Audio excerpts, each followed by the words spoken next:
Hey everyone, welcome back to the Locked On Steelers podcast. I'm your host, Chris Carter, here in Indianapolis. The Combine is going to start soon, and today we talk to Omar Khan. I go over our top questions for him and answer some of your top questions on the Locked On Steelers call-in line. Let's get into it.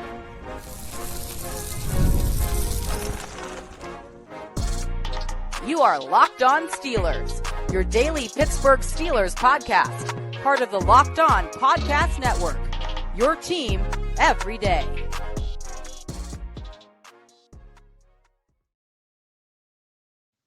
Hello and welcome to the Locked On Steelers podcast. I'm your host, Chris Carter, bringing you a dose of all things on the Pittsburgh Steelers. As always, you can find the show on your favorite podcasting apps and on YouTube. Like this video if you enjoy it. Subscribe to this YouTube channel to get all of your daily Monday through Friday episodes as well as our bonus content. We thank you for making us your first listen every day because we're your team every day. And ladies and gentlemen, we're going to talk to Steelers GM Omar Khan later this morning. We'll be on this show. We will talk about what is said on the in that opportunity for tomorrow's show when that happens. But we're here in Indianapolis. I gave you guys a preview of different positions on the combine and where I think there's going to be some importance. We start talking to players on Wednesday, and that's when things really get kicked off for the combine. But we do have to talk about this Omar Khan opportunity. This time last year, now this is the tricky part of handling Omar Khan press conferences and really any press conference when you're talking to a GM. They're not trying to put all their cards out there. So if people are saying, well, just ask him, does he want to sign Justin Fields? He's going to give you a positive answer about Justin Fields, and then probably about Russell Wilson, and then probably about any other possibility out there because he doesn't want to tip his hand not just to other teams but to the players in their negotiations. So the tricky question will be, what can you get out of Omar Khan about that you can learn about the Steelers and what their plans are for the season moving forward. One thing I think is going to be a big question is, what do the Steelers front office feel like it's learned in its first 2 years? As far as what they've tried to do, they've tried to reinvest in fixing the trenches. Do they feel like they've done enough to do that personnel wise, or do they feel like they just need to kind of let guys develop? I think it's important to ask what type of quarterback is important in today's NFL, because we've heard Mike Tomlin talk a lot about mobility and mobile quarterbacks, and that certainly suggests maybe that Justin Fields could be a priority this upcoming season. But is it more of a priority to just simply have a veteran who knows how to conduct an offense right now, and that you want something like Russell Wilson leading your offense? Those questions are there. Questions about George Pickens will be there. Now, again, Omar Khan's not going to flat out come out and just say, "Oh yeah, we're trading George Pickens or we're signing him to a long deal." But getting his temperament and how he answers those questions can get you some hints as far as where the Steelers are going, and that's going to be where a lot of these questions are, both in the private media opportunity and when he hits the podium when he goes at the combine. There's going to be 2 speaking opportunities tomorrow morning. We'll try to get clips from both to address on this show. But between George Pickens, the quarterback situation, what they're trying to develop as far as their priorities, those are all concerns. But we also have to wonder if the things that we're hearing, the things that I've been seeing, all match up with what Omar Khan says tomorrow as far as the priorities for the Steelers in this draft class. They're not going to come out and say what they're definitely trying to get. But if he does always give an outlook to say, hey, we really like this position group this year. We like this position group this year. And that could help solidify where the Steelers think their depth can come from. And I think that's where Omar Khan can give you some tips as far as what's going on there and whether the trickiness of trying to get something that you can actually learn from him when it comes to building the Steelers roster. So between quarterback, wide receiver, O-line, and then preferences at the combine where they're talking to, I think all those things are very big topics that'll come out. But again, what have the Steelers learned in his first 2 years? Because Omar Khan's trying to set the legacy that he's going to be the next great Steelers GM. Kevin Colbert, much of his success came from that first run of picks over the first 8 years or so. When you think back and how he got Ben Roethlisberger and Troy Polamalu, guys like Ike Taylor, Casey, Kevin Colbert was just knocking him out the park in the early 2000s, and he hit several other hits too. But Omar Khan, they've invested a lot into the O-line. So what's next for the Steelers? And I think that's a big question that he can answer in this. He can give more hints towards, during these upcoming press conferences later today. And that's something that the Steelers have to figure out. But it's also important to remember their job is to mislead us, the media, to leave us on a wild goose chase. If you remember back when we talked with Omar Khan this time last year, but right before he spoke at the combine, there was a joke made about Russell Wilson where everyone kind of laughed and he kind of chuckled. And then I think a week later, they signed Russell Wilson, and then they would end up trading Kenny Pickett away and trading for Justin Fields. And so you look at that and you're like, whoa, like there's, what was up with that? Maybe there was something there. But that's the thing, is that he kind of dismissed the idea the Steelers were going to sign a guy like Russell Wilson, and then it happened. So I said to say, be careful with what people buy into. And we try to do that ourselves here, right? We say hey, how many times have I said Mike Tomlin said this, but did he really mean that? What's the tea leaves? How do you read in between what he's trying to say? It's the same thing that comes from Omar Khan. And now he's getting more and more experience as the GM himself, less than just the contracts guy. And I think it's going to be interesting to see what emphasis that he puts on in this press conference, and as far as what's the message that he wants to convey to the public about where the Steelers are. Because let's face it, right now there is a collective confusion about where the Steelers are headed right now, because they've been at that point where they've been a playoff team 4 out of the last 5 seasons, but they haven't won a playoff game. They've made some progress in some areas but regressed in other areas. And so now your question is, okay, what's the next big step to get there? What does the front office need to do to make the roster that makes them real contenders later in the season this past year? Also, this is our chance to talk to them, since the end of the year press conferences. What did the Steelers learn about their 5-game losing streak at the end of the season? What did they not do enough of to make themselves ready for that? Those are all things that I think Omar Khan can address and can maybe give you hints towards in this opening press conference. But there's a lot of things to discuss here. And I think it's always a great way to kick things off on the week when you're looking at players. And right now I'm going through the schedule. I'm marking, okay, I got to prioritize this guy. I got to prioritize this guy, because oftentimes there's 10 guys talking at the same time for a span of 10 minutes, and then it's on to the next group of guys. So we got to prioritize that. But with Omar Khan, it's always great to kind of get that sense before everything gets going, because then you can start to say, okay, this is what we're prioritizing. This is what we can get a look at, and this can also confirm or dispel anything that we thought the Steelers were actually looking at here. And a reminder, I am here in Indianapolis in my hotel room, so pardon our dust as we record and we try to get things out here. This isn't my normal setup, but we're doing our best on the road. But that's why I think Omar Khan, those are the things I think we can get more hints out of Omar Khan. We will have clips of that on this show. I also will be doing stuff with Ray Fittipaldo and Jerry Dulac at the Pittsburgh Post-Gazette. We'll do that for the North Shore Drive podcast, as well as our other projects that we do there for the Pittsburgh Post-Gazette. So get all of our stuff there as we get to talk to Omar Khan this morning, this Tuesday, before the combine truly starts with player interviews on Wednesday. But we have a lot more to talk about. There's the Matt Stafford rumor that's been out there, and there's factors in there where I don't think it's a good idea to go get him unless those are just unless the rumors are just to scare, are just to kind of just feel things out, and there's other things coming in the future, potentials of getting a Matt Stafford type quarterback for the Steelers. We'll talk about that and answer several of your questions right here on the Locked On Steelers podcast from the Locked On Steelers call-in line. I'm your host, Chris Carter. Stick with us. We'll be right back.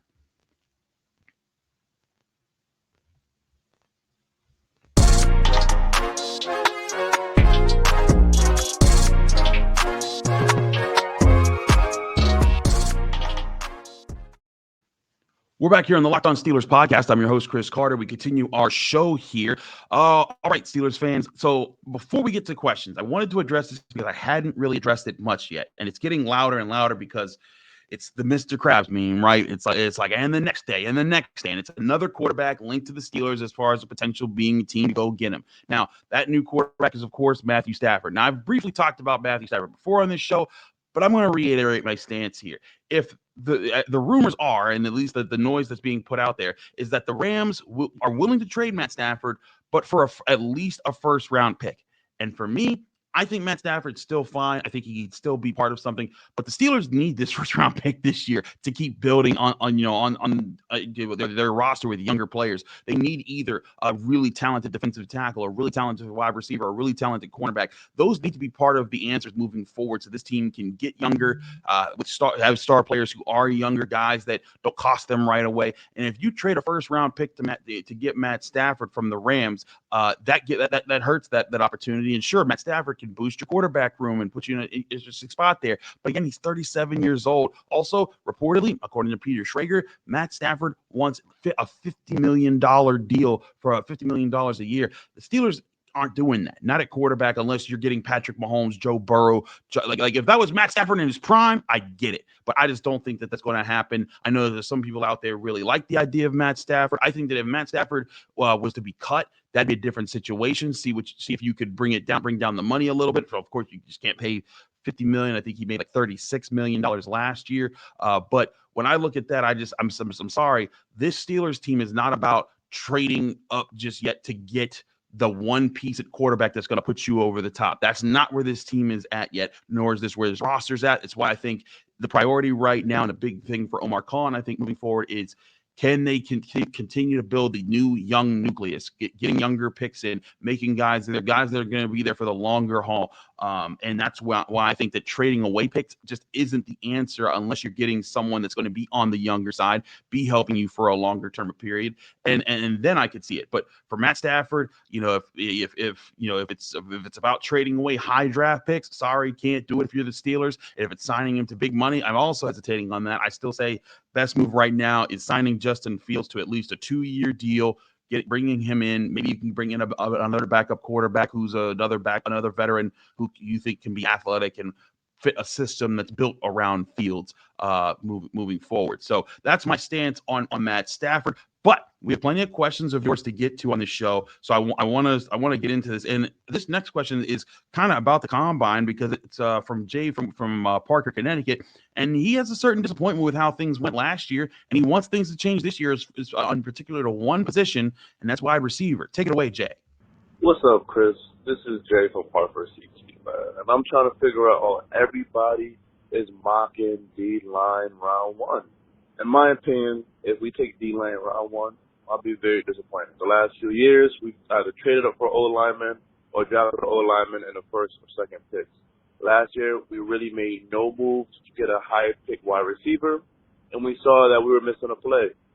Trades and free agent wide receiver classes don't look good, and the wide receiver depth of this draft class isn't good either. So I feel that we need to take a wide receiver high, like a Booker, Matthew Golden, get one of those guys in, because we saw what our offense looked like without weapons. What do you think? Peace.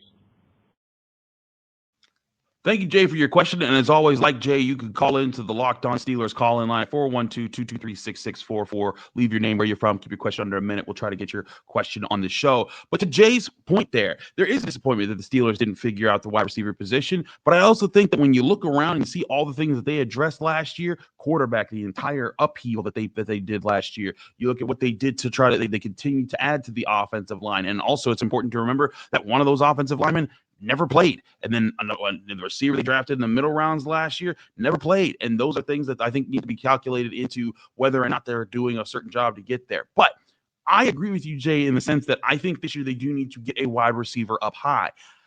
I'm just not convinced on the first round part of it yet. Now, if the value's there, great, go for it. But I truly think this is a great defensive tackle class. Like you talked about, there's not a lot of depth at this wide receiver position. There's a really good chance that guys like Ibuka, guys like Luther Burden, guys like Matthew Golden, they're kind of being propped up because the rest of the wide receivers, they're like solid guys. Like we've talked to guys who've said this is a class of a lot of wide receiver twos, but not a lot of pure wide receiver ones. I talked about this, in fact, on our Monday episode of the North Shore Drive podcast with Ray Fittipaldo of the Post-Gazette, and he was looking at wide receivers, and he was talking about how Malik Neighbors, Brian Thomas, this isn't that draft class this year. Though, if you are inclined to think that way, I get that, and I think that if the value is there, and it's going to come down to where the Steelers value. I think that the Steelers, the best philosophy is always to pick the best player available. When you start getting position specific, you start to pass up on talented guys. I think that's something the Steelers did when they drafted Artie Burns, and that's something that ended up not working out for them. But I think that when it comes to this, it's going to be about how they value a lot of these guys. Like personally, I put Kenneth Grant as a defensive tackle over any of the wide receivers outside of was it Tatoria McMillan, the guy from Arizona. I think he's considered a top 5 pick.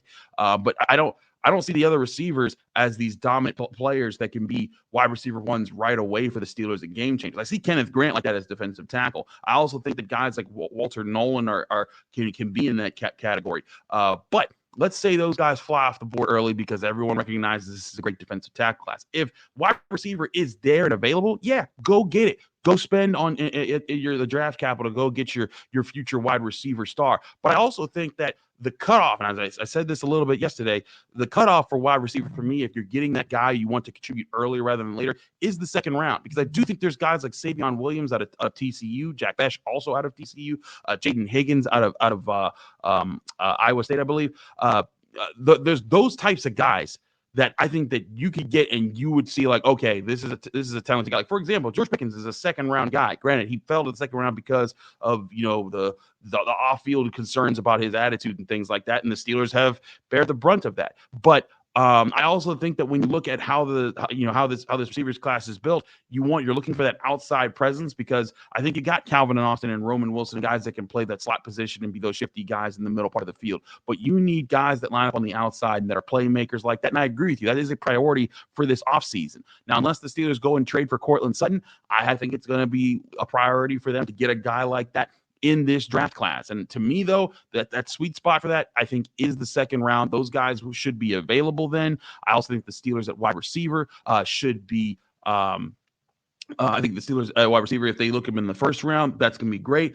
I just think that there are some really good mammoth mauler defensive tackles. And that to me is a major priority for this team if it wants to play the way it wants to play. And yes, I agree that the Steelers needed another playmaker on offense last year. It would have helped. But you know what killed them more than that in down the stretch was that they were getting bulldozed in the middle of their defense, and their D-line really only had Cam Hayward and sometimes Keanu Benton that could make a difference. Keanu Benton, I think, is more of a three-tech, a guy that needs to line up in B-gap, take on guards, and help there. But they need a mauler in the middle of this line, a guy that can take on double teams, be a problem, collapse on things. And one thing, when I watch Kenneth Grant on tape, when you see him line up to Mason Graham, there's so many plays that those two by themselves just collapsed in the middle part of the formation, where you see a double team hit Grant and he doesn't even budge. And or if you chip off of him, he is making sure that second guy that's left that sticks with him doesn't move anywhere, and he holds his hole down and makes it so that the linebackers have space to roam. That's what you need in this draft class. And I think that if you get one of those guys early, you can get another pass rusher maybe in the fourth round from the interior side, and then you have your core there. But at wide receiver, you could get that playmaker wide receiver. I just don't know if those maulers will be there in the second, third, and fourth rounds of D tackle. That's why I've been prioritizing D tackle. But because again, I think if you get one of those early guys, then you're in a good spot. And I think you potentially have a guy for the next 8 to 10 years that can be that big bruiser in the middle of your defense, and answer that big question. And I think you can still get a wide receiver that's a playmaker in the second round and can do the things that you want. In fact, you look back at some of the other guys that have been pretty good for the Steelers. That they drafted the Steelers getting first round wide receivers. That's not been a thing because they've been able to find answers elsewhere. And I'm not saying it always has to be the case, but I think this team needs to get a player that's going to be core to the identity that they want to embrace to be in their rise to trying to be back to real Super Bowl contenders. And if you're doing that, you're trying to get the trenches up. You're trying to be a more aggressive team, a more physical team. And that's where D-line comes in for me. But again, if D-line's flying off the board, I'm not saying I'm not saying pass up on Egbuka or Golden. If like the sixth defensive tackle is there and you're like, well, you really need a defensive tackle. That would be the mistake. But if the Steelers get to 21 and there's only been one defensive tackle taken, and you have a chance at Kenneth Grant, and it's him versus Egbuka, I'm taking Kenneth Grant, and that's just my personal evaluation right now.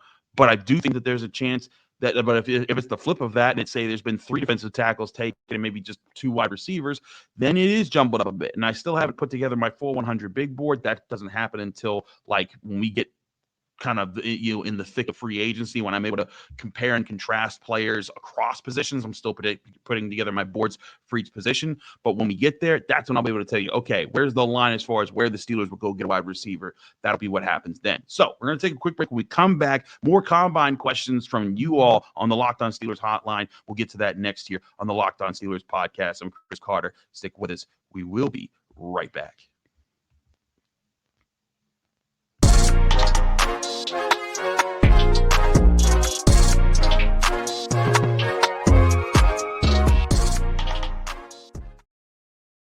We're back here on the Locked On Steelers podcast. I'm your host, Chris Carter. We continue taking your questions from the Locked On Steelers call-in line. As always, 412-223-6644. Leave your name, where you're from. Keep your question under a minute. We'll get you on the show here. Let's move to another question here. This one comes from Chris Pitts out in Arlington, Texas. Chris, take it away. Hi, Chris. My name is Chris Pitts. I'm from Arlington, Texas. And my question is, do the Steelers have a psychiatric evaluation of their players prior to the draft and prior to picking them up in free agency? Thank you for your time. Thank you for your efforts. But if they don't have one, could you suggest that they get one? Thank you. Have a good day. Thank you, Chris, for your question. Again, call in with your questions like 412-223-6644. Let me tell you something, Chris. It's less of the psychiatric evaluation is what the Steelers are looking to do. Look, these players are looked over by all sorts of doctors here. So there's plenty of people that do that kind of stuff and look over things. But the Steelers are one of the biggest things here, beyond the 40-yard dashes and the bench presses and the shuttles and all those things, is these guys are being tested by 32 teams that are looking at them, that are talking to them, that are asking them questions. Oftentimes, those questions are trick questions. Just try to get a response from you. They want to see how you deal with adversity. They want to see how you are as a leader, how you are as a teammate, how you respond to certain questions that test your selfishness or test your will. There's those things like that. That is a big part of what happens at this combine. So yes, there is that, but it's less of like the psychiatric evaluation, like if you're thinking clinically wise, like having a therapist talk to you, and more of like a coach wise. Like, I want to see what this guy's mindset is. Like I said, like for example, when the Steelers when I talked to Keanu Benton a few years ago at this combine here in Indianapolis, when I got done talking to him, I said, that guy's a Steeler. He emits everything that Mike Tomlin wants. Mike Tomlin's going to love that guy being on his team, and if he's there, it's when the Steelers pick in the second round, they're going to love it. And lo and behold, he was there for the second round pick, and they loved it, and he's been solid so far. Could be better, but I think mentality-wise, he fits what you're looking for if you're the Steelers. That's what the Steelers are looking for here. And like one thing, if you listen to guys talk about things, like Sean McVay years ago had a podcast where he was talking about guys, they had Mike Tomlin on it. And one thing they talked about how much Mike Tomlin loves the combine. And also Adam Schefter talked about this on his podcast one time as well. But like they said, if you catch Mike Tomlin in the airport while they're like going around to pro days and they're studying guys and things like that, you're seeing Mike Tomlin reading up about every single guy, not just their stats, but like their personalities, the stories from the coach. They want to know, hey, what did he do in this big game when it was time? How was he a leader in the locker room? What did he say to guys? When he was at his worst, what was he like? How did he dig his way out of it? Those are all things the Steelers are looking at there, and they're weighing and evaluating. Okay, you know what? This guy may be rough around the edges here, but man, this guy has there's some serious kick to him. Like, for example, the Steelers knew about George Pickens when they drafted him. That was not a surprise that George Pickens came in and had some testy moments here and there, and he's gotten into scraps with players. We saw that in college, but they saw that raw talent and they said, you know what, let's take the chance here. Let's get something out of that. And I think that's led to some solid answers for the Steelers in the past. So the Steelers don't have, I don't think, a formal psychiatric evaluation. I think the NFL does. I think the NFL does their own thing, and it's like a sort of like just a pass fail situation. Like they just like say, here's what this guy is. But when it comes to how the Steelers evaluate guys, that's arguably the biggest part of the combine. Yes, the athletic measurables are huge, but how you test in those meeting rooms, how you answer questions, the relationships that you build there,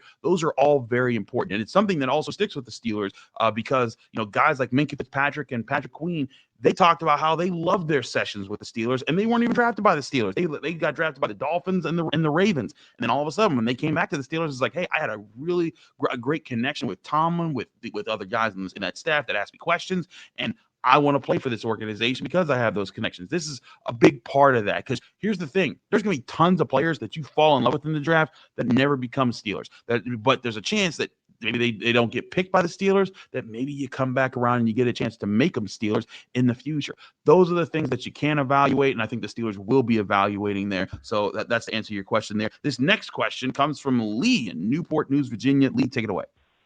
Hi, Chris. This is Lee, calling from Newport News, Virginia. I enjoy your show.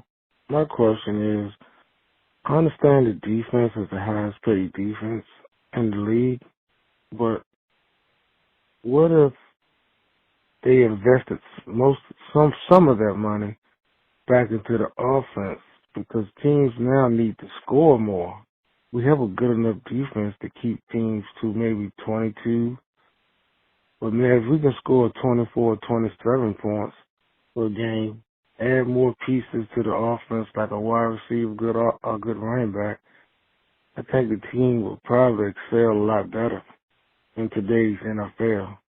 I just think that right now teams are not going to score 19 points, 17 points. You're not going to hold your defense not going to hold teams to 19, 16 points for 17 games a season. Maybe we just need to score more points, put more into scoring our offense. Thank you. Thanks for taking my call. Love the show. Thank you. Thank you for your question, Lee. Appreciate that. Again, like Lee and everyone else, call 412-223-6644. Leave your name, keep your question under a minute, and where you're from. Also tell us where you're from, and we'll try to get your question on the show. So, Lee, let's address a few things here. Yes, I do agree that the Steelers could afford to invest more in the offense, and that's something that they could do in free agency with trades.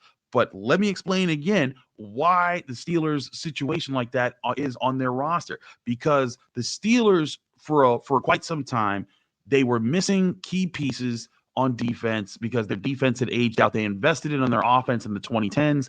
And then you saw them during that 2010s period, they were drafting guys for defense. They drafted guys like Stephon Tuitt, like Ryan Shazier, like TJ Watt.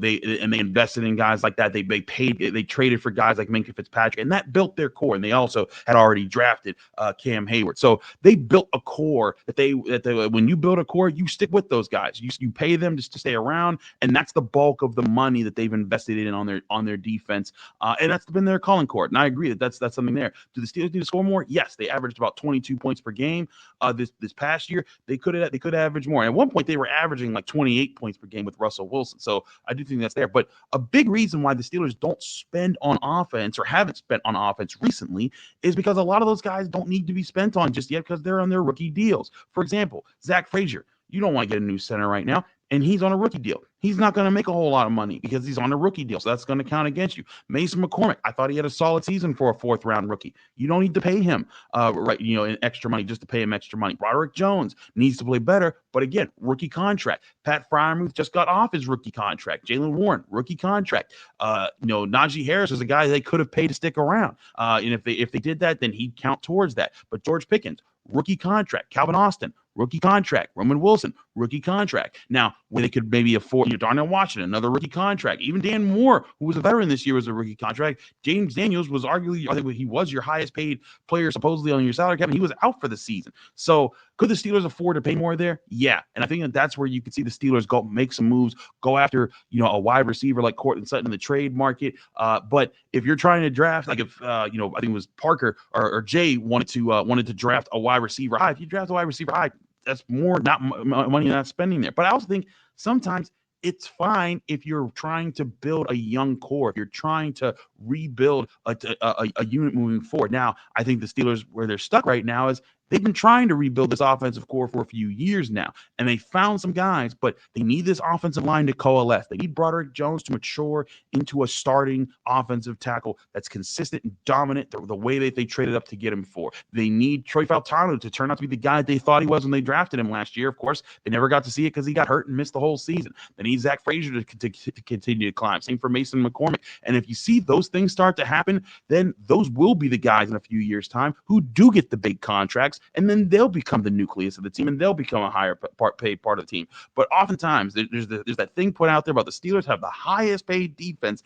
It's largely because they're trying to build through the draft on offense and not just be a free agent team on offense. And you know what? I also think that part of it is, especially for the past few years, it's because they don't have a big paid quarterback on their roster. And that for a big chunk of time was the big deal. Like Ben Roethlisberger was the guy that was taking up a lot of things. Like, you go back to when they were paying Ben Roethlisberger and Antonio Brown and Marquise Pouncey and David DeCastro. It was offense when it came to spending. And it just came time. A lot of those guys left. Your defensive players became your stars that you needed to pay, so you paid them. And it's a cycle that's going on there. But the key for the Steelers is right now, they need to start hitting on offense very, very soon. And they need also, maybe they've hit on offense, but they need those hits that they picked to emerge soon, because you probably only got 2 to 3 more years of this defensive core being established the way it is, and playing at a high level. And if they can figure it out on offense before then they can prepare themselves for when the defense starts to fall off a little bit, or if they find more players to supplement there, because we're talking about them drafting a defensive tackle here, and you could see the rise of Joey Porter Jr., Keanu Benton, guys like that. Alex Highsmith could stick around. Nick Herbig could stick around. There's potential. Peyton Wilson. There's potential for guys to stick around and keep the defense up, in the coming years. But I think that you want to be in a position where your offense has developed enough good pieces that you're able to pay guys. And you'll also be in a position where sometimes you can't pay guys because you've developed so many good ones. Like that's what happened with Javon Hargrave when he left the Steelers was it 2020?